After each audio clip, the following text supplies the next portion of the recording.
réflexe. Donc désolé, la première lecture, je vais faire sans micro. Je vais parler un peu plus fort parce que bon, c'était trop galère. Il est quelle heure? Sinon je suis trop en retard. Je devais commencer à 20h, alors voilà, il est là. Il est là, il sera là pour la prochaine fois.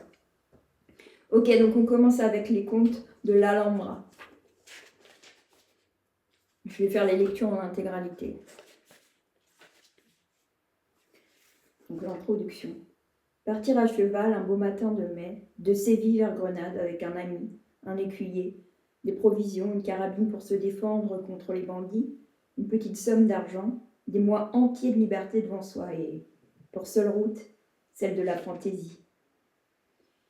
Ouvrir des yeux neufs sur une terre et un peuple demeuré, malgré tout, parmi les plus intacts et les plus authentiques du monde civilisé. Arriver de découverte en découverte, en face de Grenade, doré par le soleil couchant, et là, se voir offrir par le gouverneur de l'Alhambra ses propres appartements dans le vieux palais mort que l'on aura tout à soi, pour ainsi dire, pendant plus d'une saison. Telle est l'aventure presque incroyable qui advint en 1829 à l'auteur de ce livre. À une époque où s'exaltait le goût de la couleur, du merveilleux, exotique et légendaire, des ruines et de la mélancolie du passé, des contrastes de toutes sortes, que l'humanité d'alors nous paraît jeune, quel site, mieux que l'Alhambra, pouvait inspirer un écrivain? Asile de verdure, au-dessus de la plaine brûlée, résidence des rois et abri des mendiants, tour formidable et patio raffiné, fragile beauté de ces dentelles de pierre sorties intactes des siècles destructeurs. Silence de ces salles autrefois animées, où la nuit, l'imagination inquiète croit entendre, dans le murmure des eaux des plaintes d'âmes en peine, silence plein de légendes. Quel foisonnement de thèmes, quel sujet de méditation. Telle est la substance des pages qui vont suivre, et certes, elles ne sont pas totalement dépourvues des défauts de l'époque. Le romantisme a quelque peu vieilli, comme celui des jolies gravures contemporaines qui l'illustrent. Le pittoresque des apparences et le merveilleux conventionnel des légendes y recouvrent parfois la poésie profonde de la réalité. L'enthousiasme de l'auteur s'y satisfait plus qu'il ne faudrait d'images banales, de clichés, de brunes beauté, de brises parfumées, etc. Et l'on peut trouver les contes un peu trop étirés. Pourtant, le charme de ce livre d'esquisses et de contes en est à peine diminué. L'auteur du sketchbook sait voir d'un œil clair et peindre avec autant de justesse que de sensibilité un paysage. Panorama matinal, saisi du haut de la tour de Comares, crescendo et décrescendo de la lumière du jour sur Grenade. Effet de clair de lune sur l'Alhambra, dont nulle subtile nuance ne lui échappe, de la transfiguration des marbres à la faible rougeur de la rose. Ces silhouettes sont campées d'un trait vif, exact et drôle. L'humour et la bonne humeur alternent dans ces légendes avec l'émotion plus proche de Walt Disney que de La Fontaine. Mais il excelle surtout dans le récit. On remarquera avec quelle délicatesse il conte l'histoire du pigeon volage de Dolores, avec quelle vérité il relate la première nuit passée dans l'appartement de la reine Élisabeth de Parme. Avec cela, le meilleur caractère du monde, simple, discret, enjoué, prompt à s'émouvoir, à se passionner. C'est le guide idéal avec qui visiter l'Alhambra, dans l'espace, dans le temps, et selon cette autre dimension qui est celle de la féerie. Loin de Grenade, au hasard d'une phrase ou d'une évocation rencontrée en ce livre, le vieux palais ressurgira dans notre souvenir avec ses colonnes, ses jets d'eau, son jardin secret, à peine plus réel que les légendes qu'il a fait naître, comme par un effet de cet enchantement dont ses pages sont pleines.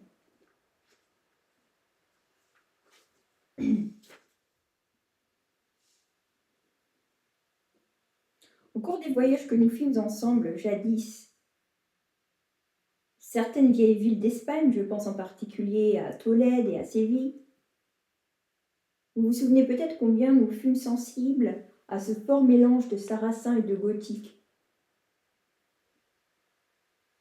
qui date du temps des morts, et au caractère particulier de certaines scènes de rue qui nous évoquaient des passages des Mille et une nuits. Vous m'agaciez. Vous m'engagiez à écrire quelque chose pour illustrer ces intéressantes particularités. Quelque chose à la manière de Haroun al-Rachid. Et qui eut le parfum de ces aromas d'Arabie dont l'air de l'Espagne est encore tout imprégné. Je vous remets ce détail en mémoire pour vous montrer que, dans une certaine mesure, vous êtes à l'origine de ce présent ouvrage, dans lequel je consignais quelques croquis arabes, pris sur le vif, et des légendes inspirées de la tradition populaire. Lors d'un séjour dans un des endroits les plus authentiquement hispano-mauresques de la péninsule, je vous dédie ces pages en souvenir des scènes agréables auxquelles nous avons assisté ensemble dans ce pays des miracles, et en témoignage d'une estime pour votre personne qui n'a d'égal, monsieur, que l'admiration que je porte à votre talent. Votre ami et compagnon de voyage, l'auteur, mai 1832.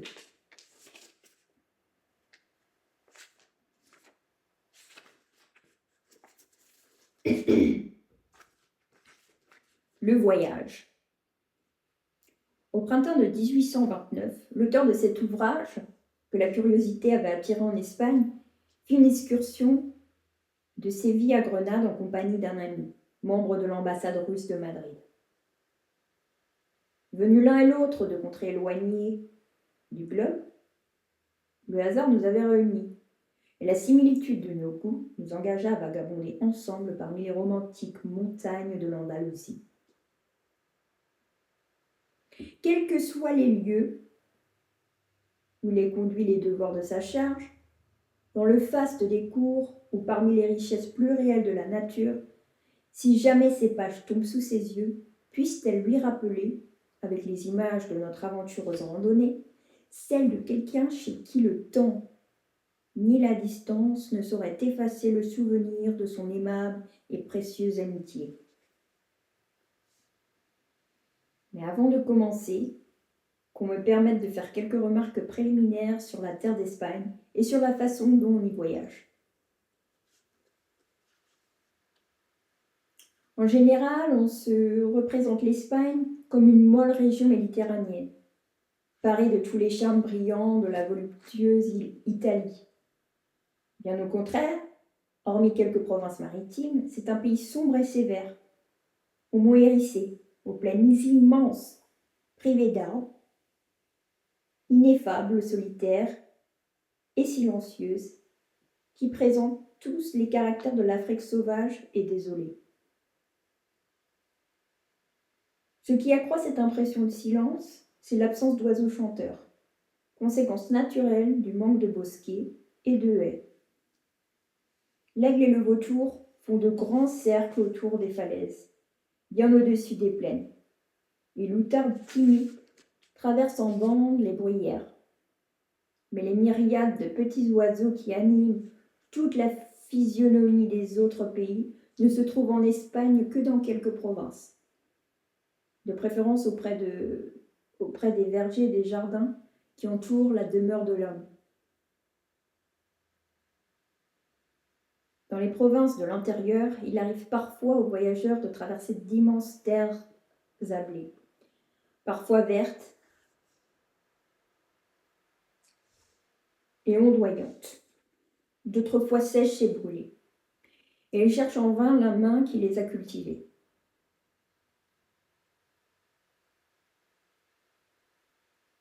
Finalement, il aperçoit sur une colline abrupte ou un roc décharné un village avec sa tour de guet et ses remparts en ruine qui le défendaient autrefois contre les guerres civiles ou les excursions mauresques.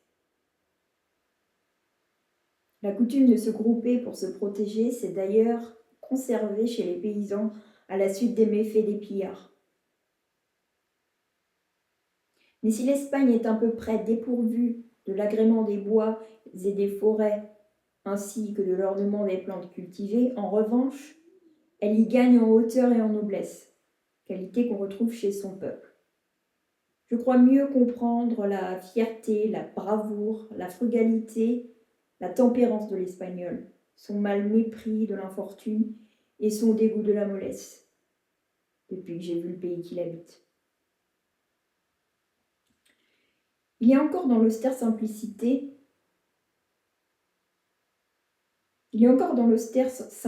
de ligne du paysage espagnol quelque chose qui fait naître dans l'âme le sentiment du sublime. Les plaines interminables des deux Castilles et de la Manche, dont l'œil n'atteint pas la limite,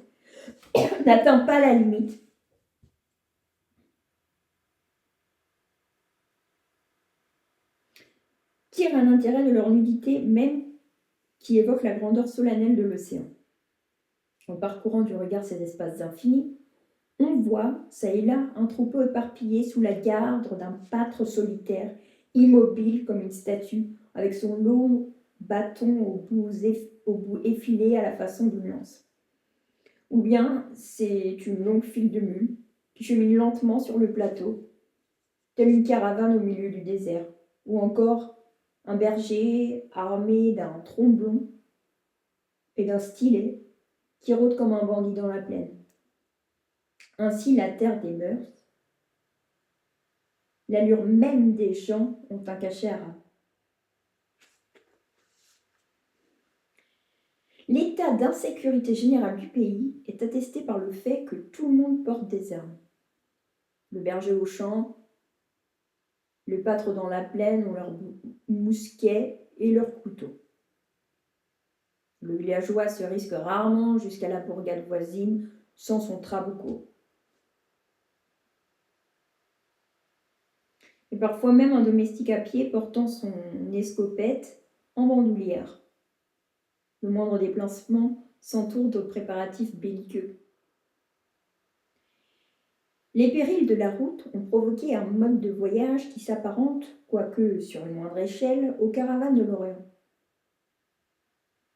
Les arrieros, ou muletiers, se rassemblent en convois importants et bien armés qui se mettent en route à jour fixe, en chemin. De nouveaux voyageurs viennent grossir leur force et leur nombre. C'est de cette façon primitive que s'effectue le commerce du pays. Le muletier est le grand convoyeur en titre qui traverse toute la péninsule depuis les Pyrénées et les Asturies jusqu'aux Alpujarras, jusqu'à la Serenia de Ronda et même aux portes de Gibraltar. Il vit frugalement. Ses alforjas de gros draps contiennent ses maigres provisions et sa gourde de cuir. Pendu à l'arçon de sa selle, le vin ou l'eau qui lui permettront de traverser ces montagnes stériles et ces plaines desséchées. La nuit, la couverture de sa mule, étendue sur le sol, lui sert de lit, et la selle d'oreiller. De petite taille, mais vigoureux et bien découplé. Il respire l'énergie. Son teint est brun, cuit par le soleil, son regard résolu, mais serein, sauf lorsqu'il est pris d'une émotion subite. Franc, viril et poli à la fois, il ne passe jamais près de vous sans vous adresser une grave salutation.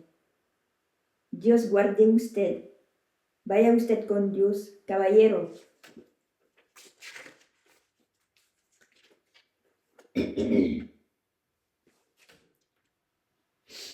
Comme ces hommes risquent souvent toute leur fortune sur le dos de leur mule, ils tiennent leurs âmes à portée de la main, attachées à leur selle, toujours prêts à défendre chèrement leur vie en cas d'alerte.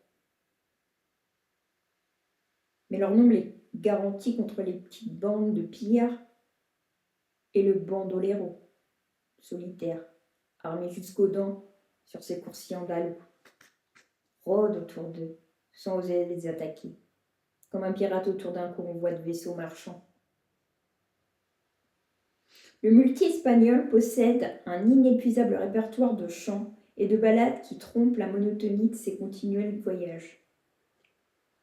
Ses airs sont rudes, simples, peu modulés, et il les chante d'une voix forte et traînante, assis de côté sur sa mule qui semble l'écouter de l'air le plus grave du monde et marquer la mesure de son trottinement cadencé.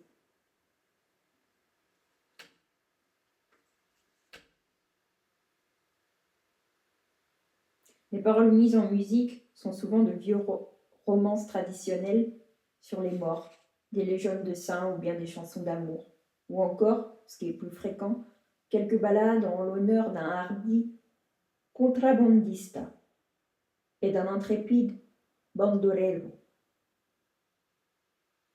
Bandolero. Pardon. Car, dans la poésie populaire, le contrebandier et le bandit font figure de héros. Souvent, la chanson du muletier composée impromptue à l'occasion d'une scène locale ou d'un incident de voyage.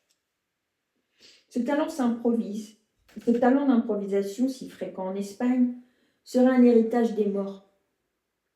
C'est une sensation enivrante que d'écouter ces chansons au milieu des sites sauvages et désolés qui les ont fait naître accompagnés, çà et là, par les sommeils de la mule. Rien n'est plus pittoresque que la rencontre d'un convoi de mules dans un col de montagne. On commence par entendre les grôles des premières mules, dont la simple mélodie vient rompre le silence de ses auteurs. Ou bien, dans la voix du muletier qui gronde une bête attardée, capricieuse, ou qui entonne à tue-tête une vieille ballade. Puis l'on aperçoit la fille des mules qui se déroule en zigzag le long du défilé rocheux. Soit qu'elle descende des pentes raides en silhouettes nettement découpées sur le ciel, soit qu'elle gravisse avec peine les flancs arides de l'abîme qui se creuse sous vos pieds. À mesure qu'elle se rapproche, on peut distinguer les brillantes couleurs de leurs pompons de laine, de leurs glands et de leurs harnais. Et lorsqu'elle passe près de vous, la vue de l'éternel Trabuco, accroché derrière les bayeux et les selles, vous rappelle l'insécurité de la route. L'antique royaume de Grenade, où nous sommes sur le point de pénétrer, est l'une des régions les plus montagneuses de l'Espagne. De vastes sierras, ou chaînes de montagnes, sont la moindre trace d'arbustes ou de végétation, veinées de marbre et de granit diapré, dressent leurs sommets brûlés de soleil contre un ciel du bleu le plus profond. Mais pourtant, c'est au sein de cette aridité de pierre que verdoient les plus fertiles vallées, où le jardin surgit du désert et où le roc lui-même se voit, pour ainsi dire, contraint de produire la figue, l'orange et le citron, et de fleurir en touffes de myrte et de roses. Dans les défilés sauvages de ces montagnes, lorsqu'on aperçoit des villes ou des villages fortifiés, bâtis en nid d'aigle parmi les escarpements rocheux avec leurs remparts mauresques, ou bien des tours en ruine perchées sur des pics aigus, l'esprit se reporte au temps chevaleresque des guerres entre chrétiens et morts, et aux luttes épiques pour la conquête de Grenade. En traversant ces hautes sierras, le voyageur est souvent forcé de mettre pied à terre et de mener son cheval par la bride, dans des montées et des descentes abruptes et discontinues comme un escalier brisé. Parfois, la route côtoie les lacets d'un précipice vertigineux, sans parapluie pour le protéger de la pelle du gouffre avant de plonger à pic dangereusement dans le noir. Parfois encore, elle s'étire le long de barrancos, ou ravins pierreux, rongés par les torrents de l'hiver. C'est la piste secrète du contrabandista. De temps à autre, Une croix sinistre, érigée sur un tas de pierres, un point solitaire de la route, en souvenir d'un vol ou d'un crime, avertit le voyageur qu'il se trouve au voisinage de repères de brigands et peut-être, à l'instant même, sous les yeux de quelques bandoleros à l'affût. Parfois, tandis qu'il suit les sinuosités d'une étroite vallée, un mugissement sauvage le fait sursauter et il aperçoit au-dessus de sa tête, dans un vert recoin du versant, un troupeau de féroces taureaux andalous destinés au combat de la reine. Il y a quelque chose d'affreux dans la vie de ces formidables animaux, doués d'une force terrible qui parcourt leurs prés dans un état de sauvagerie indompté et ignorent presque la face de l'homme. Ils ne connaissent que le berger solitaire qui les soigne, et encore, celui-ci n'ose-t-il pas toujours les approcher. Le sourd mugissement de ces taureaux, l'aspect menaçant qu'ils ont du haut de ces rochers, rendent encore plus farouche le paysage environnant. Je me suis laissé entraîner, sans m'en rendre compte, à une digression plus longue que je ne le voulais sur ses particularités. C'est que toute réminiscence d'Espagne possède un charme qui enchante l'imagination. C'est le 1er mai que mon compagnon et moi-même quittâmes Séville en direction de Grenade.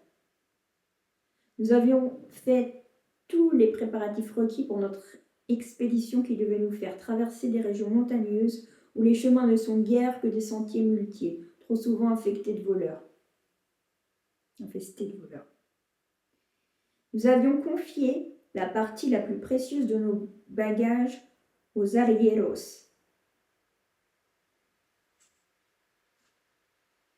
ne conservant que du linge, des objets nécessaires en voyage, de l'argent pour les frais de route et un pécule supplémentaire en cas d'agression pour satisfaire aux exigences des voleurs et nous préserver des mauvais traitements qui attendent les voyageurs trop précautionneux qui nous trouvent les mains vides. Nous louâmes 2 bons chevaux pour nous-mêmes, un 3e pour transporter notre mec-bagage et un vigoureux biscayenne d'une 20aine d'années qui devait nous guider à travers l'enchevêtrement des chemins de montagne, s'occuper des bêtes, nous servir parfois de domestiques et toujours de garde-corps. Il avait pour nous défendre des rateros, ou bandits solitaires, un formidable trabuco dont il était excessivement fier, mais au risque de diminuer sa gloire, il faut bien que je le dise, la plupart du temps, l'armée pendait, non chargée, derrière la selle.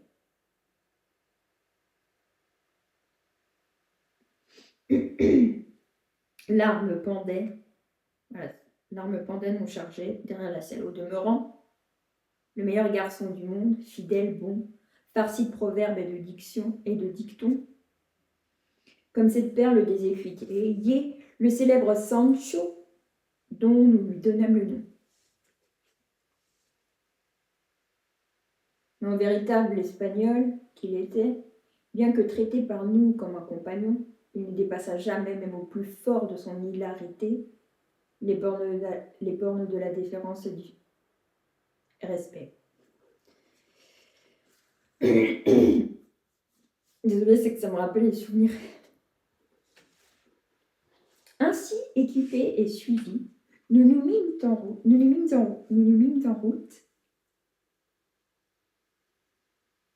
bien décidés à goûter tout le charme de notre aventure dans cet état d'esprit. Quel pays, pour le voyageur, que cette Espagne, où l'auberge la plus misérable offre autant d'aventures qu'un château enchanté, et où le moindre repas prend figure d'exploit.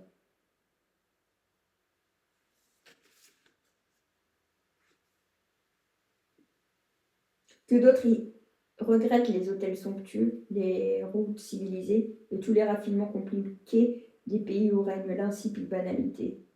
Ce que je veux, moi, c'est la rude ascension montagnarde, la route hasardeuse, pleine d'imprévus, et ses manières franches, hospitalières, bien qu'un peu sauvages, qui donnent une saveur si âpre et si authentique à l'Espagne. Notre première soirée fut typique à cet égard.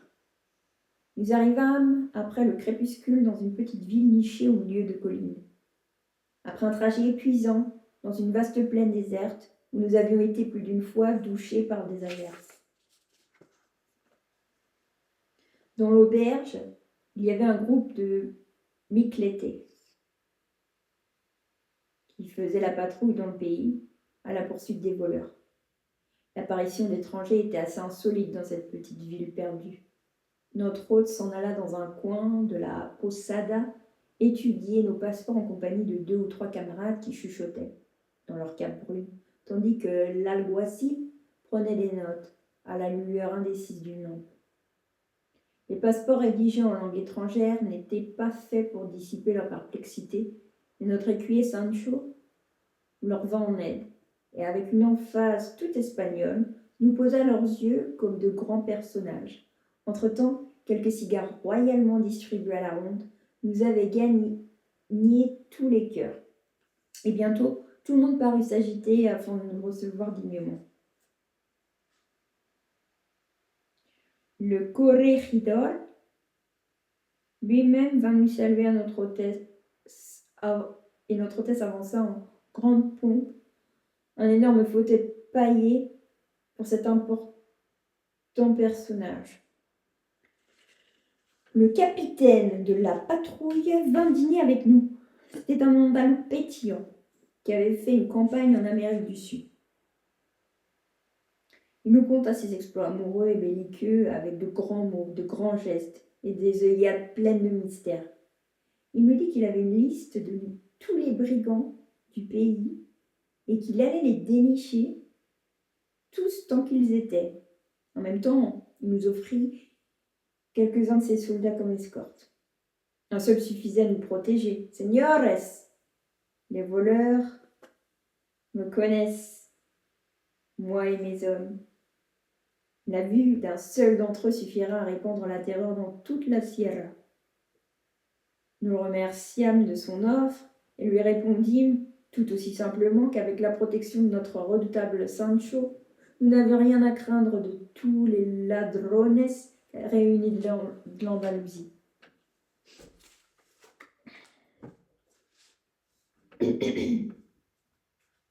Pendant que nous dînions avec notre ami le Matamor, nous entendîmes le son d'une guitare, le cliquetis de castagnettes, puis des voix qui chantaient en chœur un air populaire. Notre hôte avait eu la délicate intention de réunir en notre honneur les musiciens et les rustiques beautés du voisinage. Le patio, quand nous y entrâmes, nous offrit le spectacle d'une véritable fête espagnole.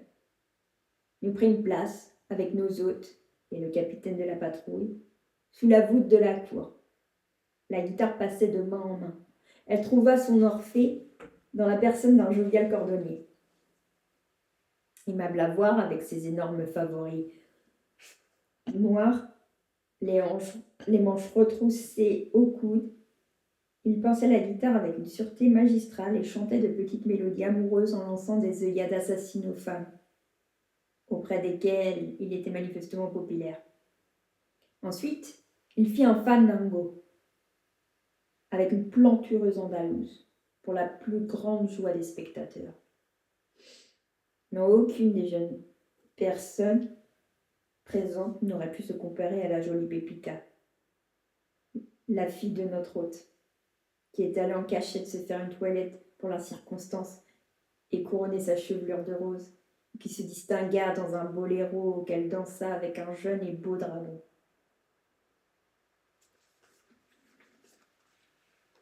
Nous avions donné ordre de faire couler le vin et les rafraîchissements à volonté. Mais de toute cette assemblée disparats 2 soldats, de muletiers et de villageois. Personne ne dépassa les bornes de la sobriété. La scène était à peindre. Le groupe pittoresque des danseurs, les musclés dans leurs accoutrements à moitié militaires, les paysans enveloppés dans leurs capes brunes.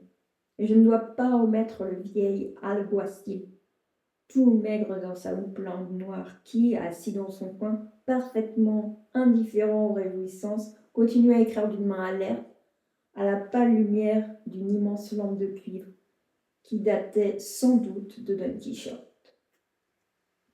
Comme je n'ai pas la prétention de donner ici un récit suivi, ni de compter par le menu les différents incidents qui se produisirent au cours de cette excursion de plusieurs jours, par monts et par vaux, à travers landes et montagnes, je me contenterai de dire en résumé que nous voyageâmes tout à fait à la façon du contrabandista, acceptant toute chose, agréable ou non, telle qu'elle se présentait à nous, et nous mêlant avec les gens de tout rang et de toutes conditions dans une sorte de compagnonnage de la route.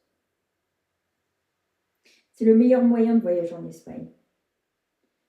Averti des maigres ressources des auberges et des étendues désertes que le voyageur est souvent exposé à traverser, nous avions pris grand soin au départ de bourrer les alforjas, ou sacs de sel, de notre écuyer de provisions froides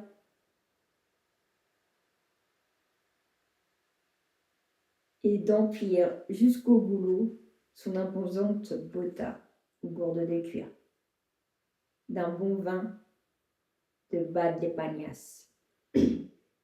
Comme c'était pour notre campagne un genre de munition qui nous était d'une utilité encore plus grande que ce trabuco, nous l'exhortâmes à y avoir l'œil. Et je dois dire à son honneur que son homonyme Sancho, l'ami de la bonne chère, ne l'aurait pas surpassé dans ses fonctions de pourvoyeur. Bien que soumise à de fréquentes et vigoureux assauts tout au cours du voyage, les alforjas et la bota, comme par miracle, ne se vidaient jamais, car notre vigilant écuyer prenait soin de faire main basse sur les restes de nos dîners de l'auberge, afin d'assurer le déjeuner du lendemain.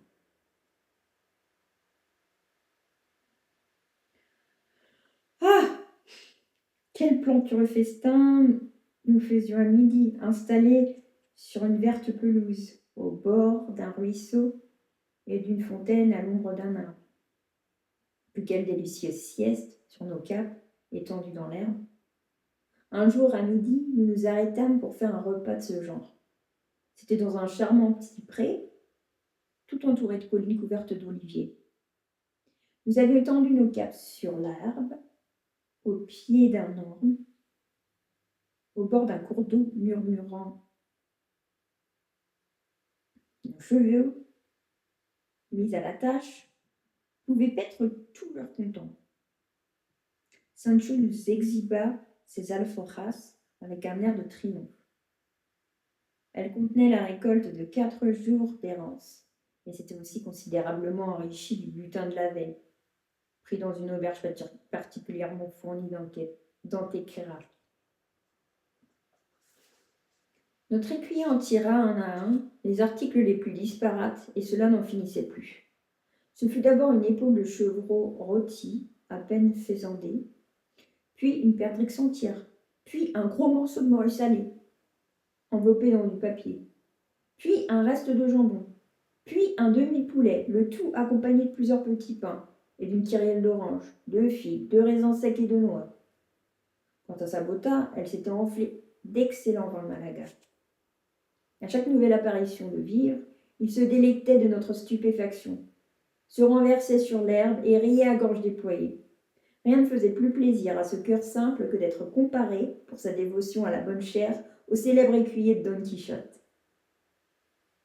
Il connaissait à fond l'histoire de Don Quichotte, et comme la plupart des petites gens d'Espagne, il les croyait durs comme fer.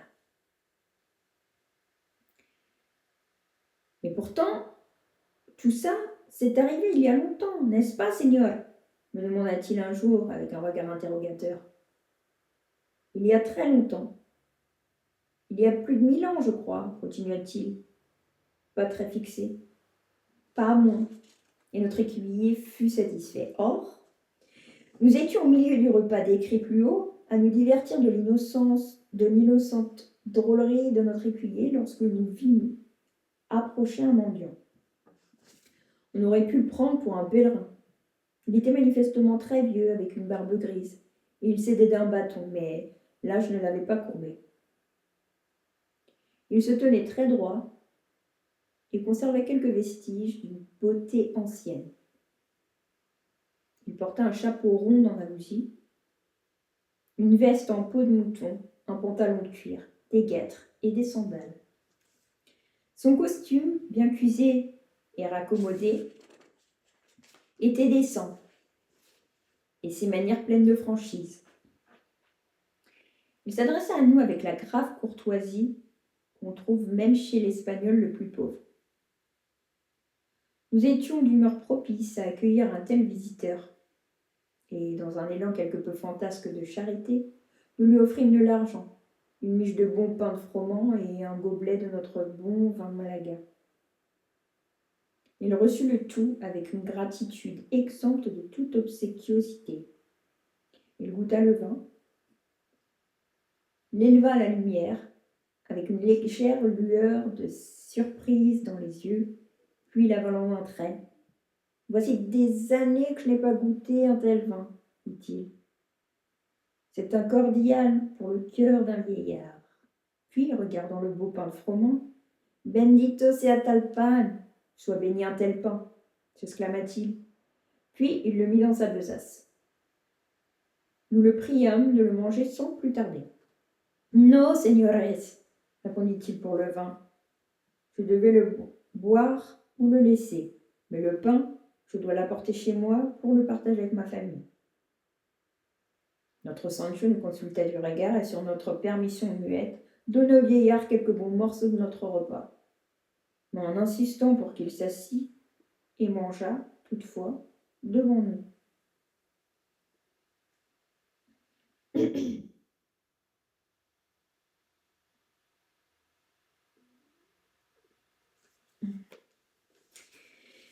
Il s'assit donc un peu à l'écart et se mit à manger lentement avec une modération et une élégance de manière qui n'auraient pas été indignes d'un hidalgo. Il y avait de plus, chez notre invité, une aisance et une tranquille maîtrise de soi qui me firent penser qu'il avait dû connaître des jours meilleurs. Son langage également, bien que simple, avait parfois des tournures pittoresques, voire poétiques. Je décidai à part moi que c'était quelque chevalier ruiné. Je me trompais. Ce que j'appréciais en lui n'était rien d'autre que la courtoisie innée de l'espagnol et la couleur poétique de langage et de pensée qu'on trouve même dans les classes les plus basses de ce peuple brillant. Pendant 50 ans, nous dit-il, il avait été berger, mais maintenant, il était sans emploi et dans l'indigence.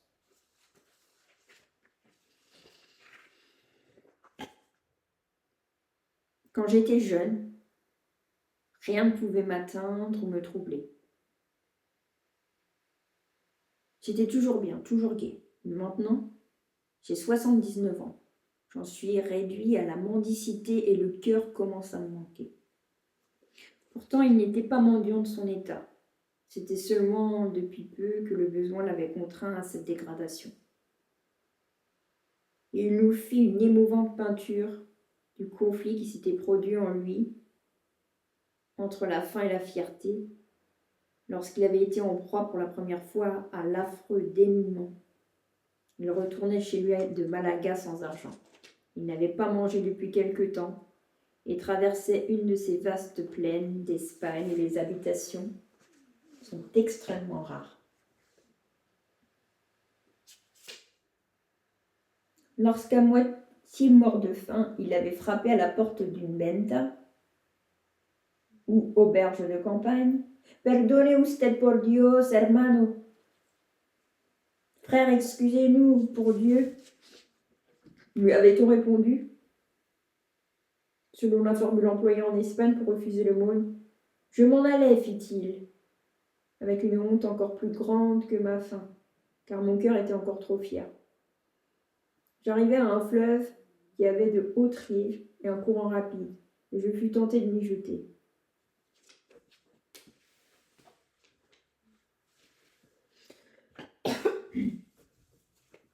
Pourquoi vivre quand on n'est plus qu'une vieille loque, un inutile? Mais lorsque je fus au bord de l'eau, je pensai à la Sainte Vierge et m'en éloignai. Je me remis donc en marche. Je vis une villa, un peu à l'écart de la route. Je franchis la porte de la cour.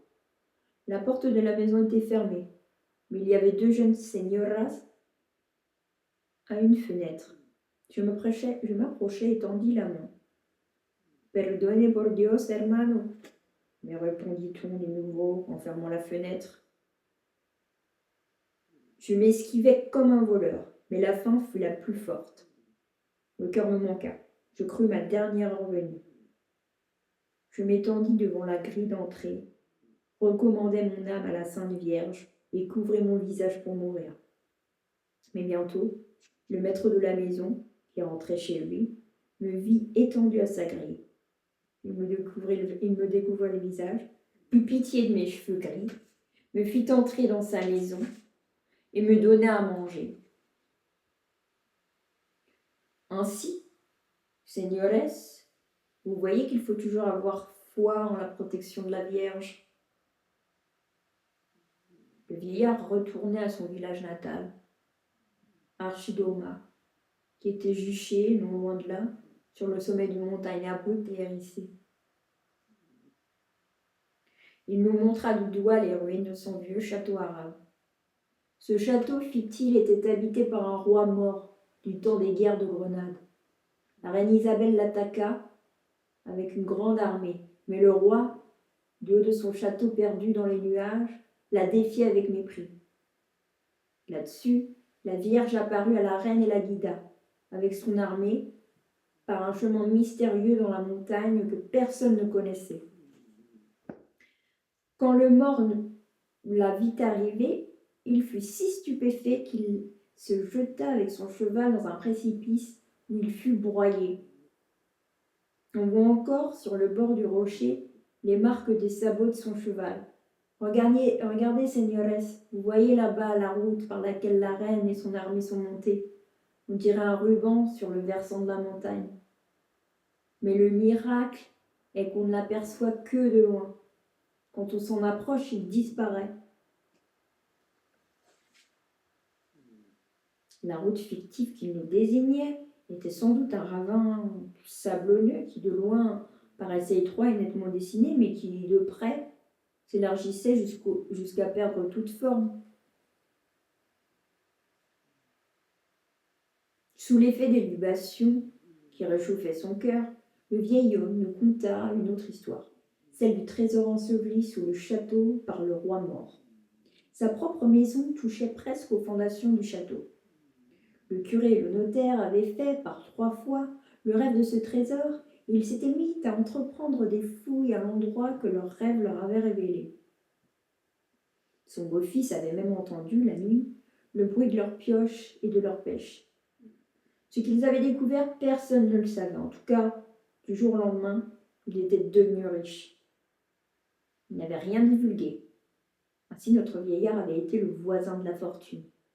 Mais il était dit qu'il ne vivrait jamais sous son toit.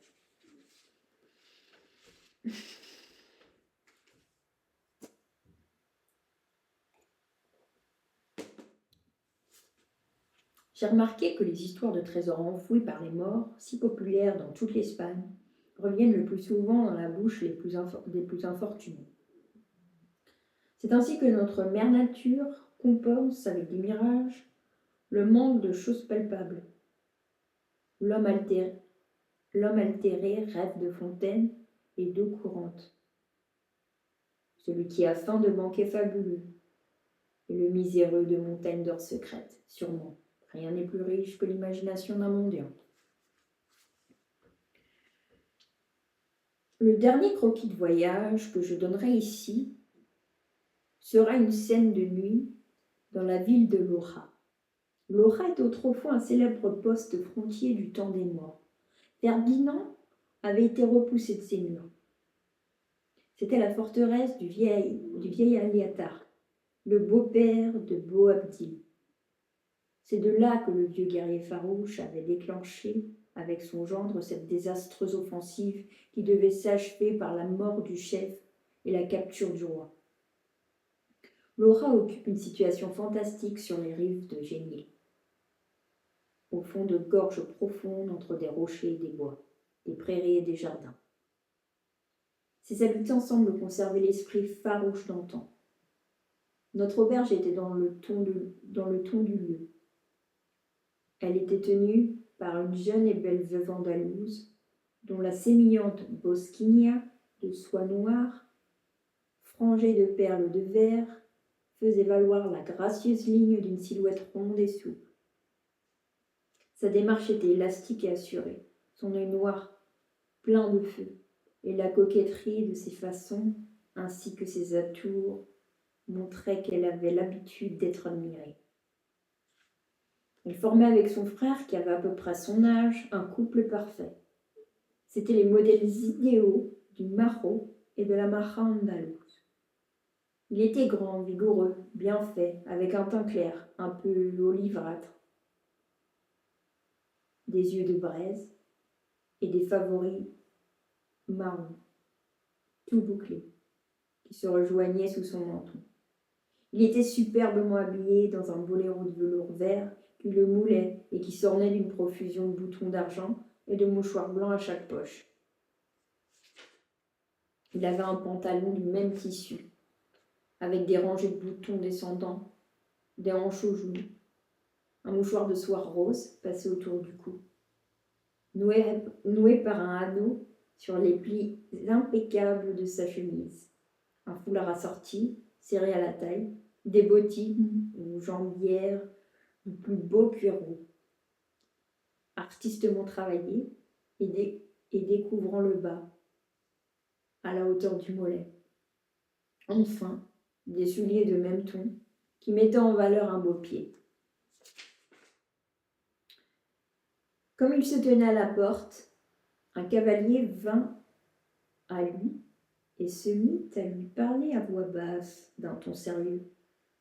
Il était vêtu d'une façon presque aussi raffinée.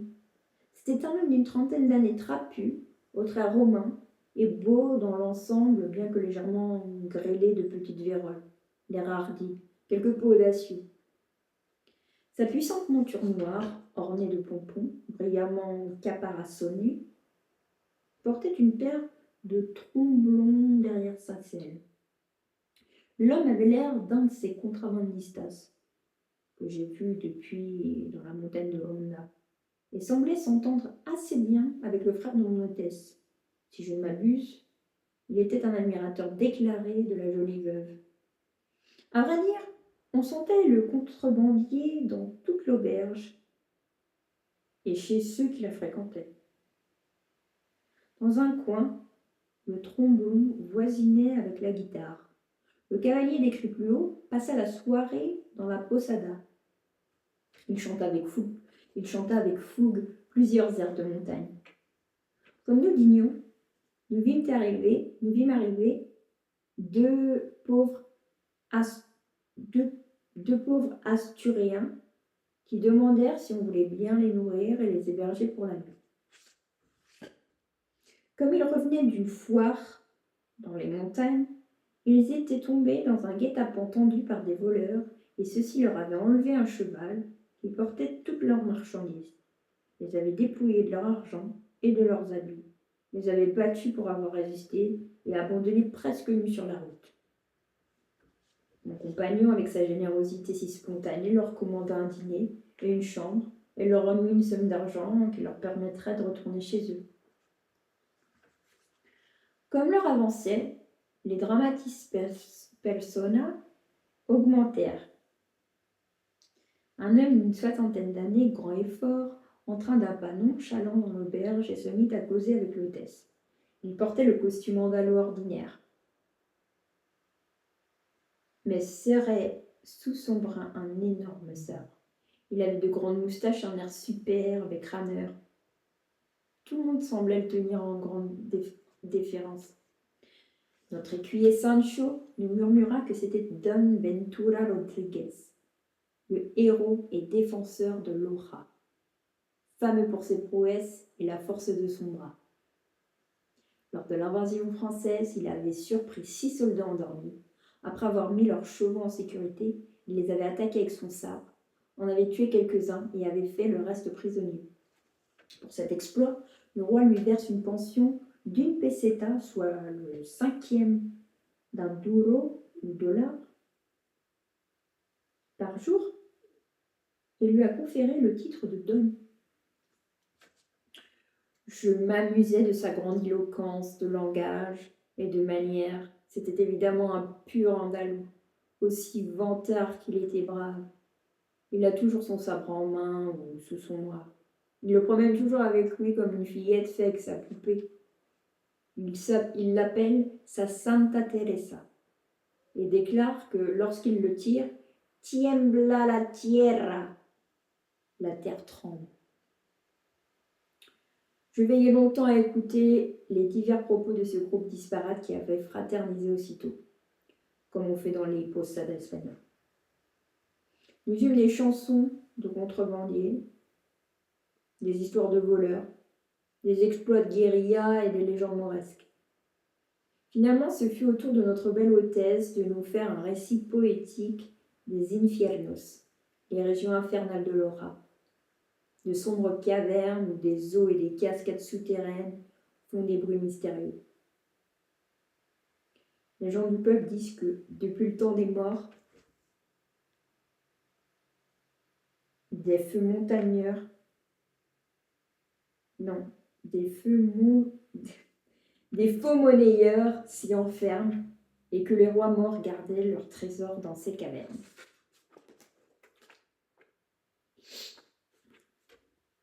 Si cela entrait dans mon propos, je pourrais emplir ces pages de tous les incidents et de toutes les scènes que je pus noter au cours de notre vagabonde expédition.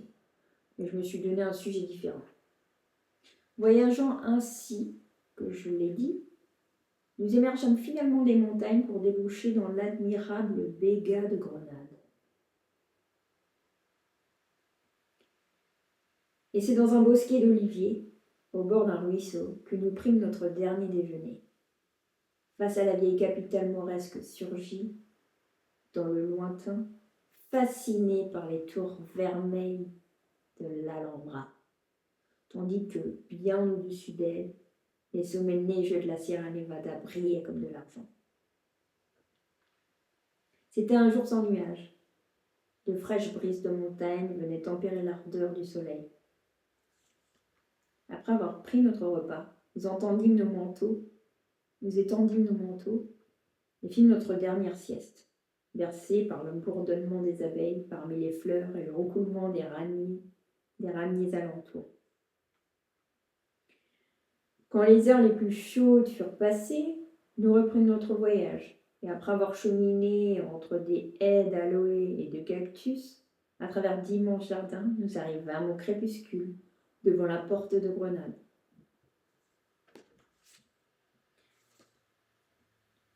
Pour le voyageur épris d'histoire et de poésie, l'Alhambra de Grenade est un objet de vénération, autant que la Kaaba, le sanctuaire de la Mecque, l'est à tous les véritables pèlerins musulmans.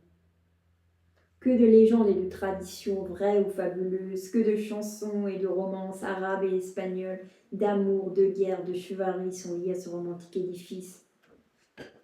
Le lecteur peut donc juger de notre ravissement lorsque, peu après notre arrivée à Grenade, le gouverneur de l'Alhambra nous donna la permission d'occuper dans le palais mauresque ses appartements vacants. Mon compagnon fut bientôt rappelé par les devoirs de sa charge, mais moi, j'y demeurai plusieurs mois, retenu par le charme de ces pierres enchantées. Les pages qui vont suivre sont le fruit des rêveries et des recherches que je fis au cours de cette délicieuse captivité. Si elles ont le pouvoir de faire sentir le sortilège de ces lieux à l'imagination de mon lecteur, il ne regrettera point de s'attarder une saison avec moi dans les salles légendaires de l'Alhambra.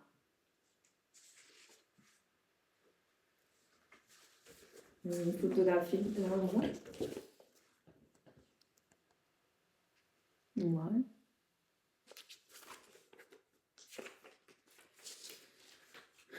Bon, ben, je vais quand même lire le gouvernement de l'Alhambra. Puis on s'arrêtera là. Gouvernement de l'Alhambra. L'Alhambra est une ancienne forteresse ou château fortifié des rois morts de Grenade. C'est là qu'ils régnaient sur leur glorieux paradis terrestre. C'est là qu'ils s'accrochèrent en dernier lieu pour sauver leur pouvoir en Espagne. Le palais lui-même n'occupe qu'une partie de la forteresse, dont les murs, garnis de tours, couronnent de façon irrégulière tous les sommets d'une haute colline qui domine toute la ville et se rattache à la Sierra Nevada, la montagne neigeuse. Du temps des morts, la forteresse pouvait contenir dans son enceinte une armée de 40 000 hommes et servait aux souverains, le cas échéant, de bastion contre leurs sujets révoltés. Lorsque le royaume eut passé aux mains des chrétiens, l'Alhambra continua d'être une résidence royale et fut habitée de temps en temps par les rois catholiques. L'empereur Charles Quint commença à construire un somptueux palais à l'intérieur de ses murs, mais de nombreux tremblements de terre l'empêchèrent de l'achever. Ses derniers hôtes royaux furent Philippe V et sa belle épouse, la reine Élisabeth de Parme, au début du XVIIIe siècle. De grands préparatifs furent faits pour les recevoir. Le palais et les jardins furent restaurés, l'on bâtit une nouvelle série d'appartements que décorèrent des artistes venus spécialement d'Italie. Mais le sujet des souverains fut de courte durée et leur départ laissa une fois de plus le palais désert. Pourtant, il conserva un certain apparat militaire. Le gouverneur le tenait directement de la couronne. Sa juridiction s'étendait jusqu'au faubourg de la ville et restait indépendante de celle du capitaine général de Grenade. Une garnison considérable y était maintenue. Le gouverneur avait ses appartements en face du vieux palais mauresque et ne descendait jamais à Grenade sans une escorte. La forteresse, en fait, constituait en soi une petite ville avec des rues, un couvent franciscain et une église paroissiale. Cependant, le départ de la cour avait porté un coup fatal à l'Alhambra. Ces salles splendides furent abandonnées. Certaines d'entre elles tombèrent en ruine. Les jardins se dégradèrent et les fontaines cessèrent de jouer. Peu à peu, la résidence s'emplit d'individus sans foi ni loi. Contrabandistas qui profitaient de l'indépendance juridique du palais pour mener à une large échelle leur trafic. Bandits et voleurs de tout poil qui faisaient de la forteresse un refuge d'où ils pouvaient impunément aller piller Grenade et ses environs. Le bras puissant du gouvernement intervint enfin. Tout le monde fut passé au crible, et on ne toléra à l'Alhambra que les personnes de réputation honorable, qui eurent également le droit d'y résider. La plupart des maisons furent démolies, à l'exception d'un petit hameau de l'église paroissiale et du couvent franciscain. Durant les troubles récents d'Espagne, lorsque Grenade tomba aux mains des Français, l'Alhambra fut occupée par leurs troupes et le palais fut habité un certain temps par le commandant français. Avec ce goût si délicat qui a toujours caractérisé la nation française avec ses conquêtes, ce monument de l'élégance et de la grandeur des morts fut sauvé de la ruine et du délabrement complet auquel il semblait voué. Les toits furent réparés, les salons et les galeries protégées des intempéries, les jardins cultivés, les conduites d'eau remises en état et les fontaines appelées de nouveau à lancer leurs jets étincelants. L'Espagne peut donc remercier ses envahisseurs de lui avoir conservé le plus beau et le plus intéressant de ses monuments historiques. En partant, les Français firent sauter plusieurs tours de la muraille extérieure, et laissèrent les fortifications, pour ainsi dire, indéfendables. Dès lors, l'importance militaire de ce poste est nulle. La garnison n'est plus constituée que par une poignée d'invalides, dont la principale fonction est de garder quelques tours extérieures, qui servent parfois de prison d'État, et le gouverneur, qui a abandonné la haute colline de l'Alhambra, réside maintenant au centre de Grenade pour y accomplir plus commodément sa tâche officielle. Je ne puis achever ce rapide exposé de l'état de la forteresse sans rendre hommage aux louables efforts de son commandant actuel, Don Francisco de Serna, qui consacre toutes les maigres ressources dont il peut disposer à la restauration du palais. Grâce à ses judicieuses précautions, la menace d'une ruine trop certaine a pu être écartée pour un temps. Si ses prédécesseurs s'étaient acquittés de leurs devoirs avec le même dévouement, l'Alhambra apparaîtrait encore dans sa beauté primitive. Que le gouvernement lui accorde un appui égal à son zèle, et cet édifice subsistera pour la gloire de l'Espagne et le plaisir de maintes générations de curieux et d'amoureux du beau, venus de tous les coins du monde. Ok, rendez-vous demain pour la suite des contes de l'Alhambra. Washington Irving. Merci d'avoir regardé cette vidéo. Abonne-toi pour suivre la suite.